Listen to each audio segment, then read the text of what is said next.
சபைகளில் நீ நடந்தால் உனக்கு மாலைகள் விழ வேண்டும். ஒரு மாற்று குறையாத மன்னவன் இவன் என்று போற்றி புகழ வேண்டும். மாபெரும் சபைகளில் நீ நடந்தால் உனக்கு மாலைகள் விழ வேண்டும். ஒரு மாற்று குறையாத மன்னவன் இவன் என்று போற்றி புகழ வேண்டும்.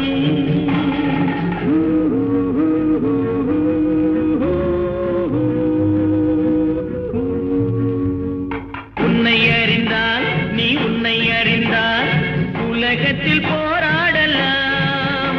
உயர்ந்தாலும் தாழ்ந்தாலும் தலை வணங்காமல் நீ வாழலாம்.